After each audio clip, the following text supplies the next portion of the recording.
Justement, Ali Yoda s'intéresse à l'opération au pays propre et à l'amélioration de la circulation sur le boulevard Nangui Abrogwa à travers une chronique. Suivons-les.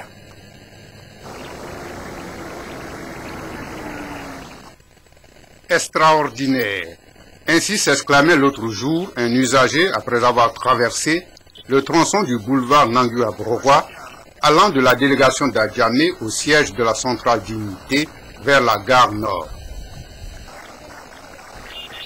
L'homme avait roulé sans encombre comme sur une chaussée ordinaire. Qui l'eût cru? Et dire que passer par là, dans un passé récent, était synonyme de tous les dangers. Qu'on soit à pied ou en voiture, Nangui Abrogwa, à ce niveau-là, était un parcours de combattants. Risque de vol, risque d'accident, supplice des longs embouteillages, surtout par temps de pluie ou de soleil. Aujourd'hui, même le moniteur d'auto-école peut amener son élève conducteur s'essayer sur cette route. On peut rouler sur le Nangui Abrogwa les yeux fermés, tellement la circulation y est fluide. Même les autobus qui ont leur voie n'étaient pas à l'abri de quelques déconvenus. Le pire est même arrivé le jour où un bus, sans doute gêné par l'encombrement de la chaussée, a fini sa course dans le mur des magasins du Forum. Dieu merci, on circule mieux aujourd'hui sur le Nangui Abrogwa. La question est, pourquoi cela était impossible par le passé? Réponse, laxisme et manque d'autorité. L'on nous dit que le commandant Kone Zakaria et ses hommes sont passés par là. C'est certainement leur présence dissuasive en ces lieux qui a fait ses effets. Autrement dit, la discipline exige une certaine autorité.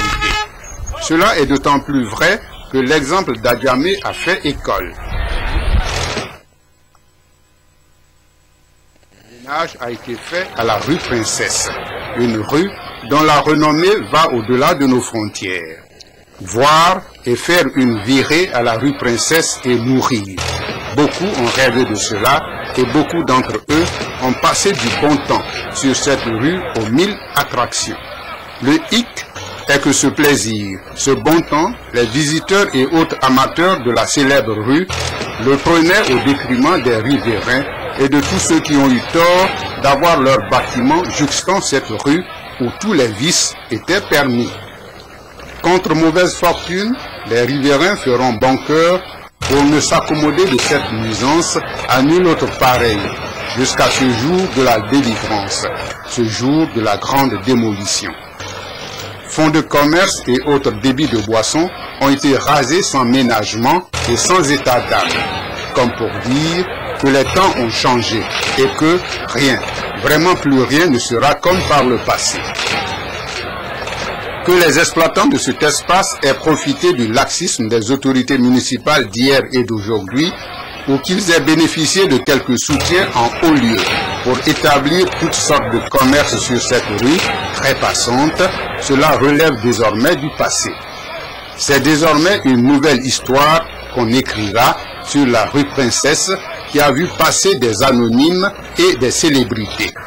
Désormais, on parlera de la rue Princesse au passé et les riverains vont certainement mieux respirer l'air de Yopougon et on s'entendra mieux au salon et sur le balcon parce que les décibels et autres nasillements de sonorités de tout genre ne viendront plus couvrir les voix dans les maisons. Ici, comme à Adjamé, l'autorité a prévalu et l'ordre a été exécuté sans le moindre éclat de voix. Comme il n'y a pas une application à deux vitesses des mesures en cours d'exécution, cette opération de déguerpissement s'exécute également à Cocody, le quartier dit des bourgeois. Certainement qu'il en sera ainsi partout où un certain laxisme ou une indiscipline a été érigé en règle de conduite, freinant toutes les initiatives d'amélioration du cadre de vie. Dorénavant, tout va changer et rien ne sera plus comme avant. C'est une exigence de la nouvelle Côte d'Ivoire qui est en marche. Il faudra s'y faire ou dégager pour ne pas être dégagé. Et cela, le pouvoir le peut et le veut.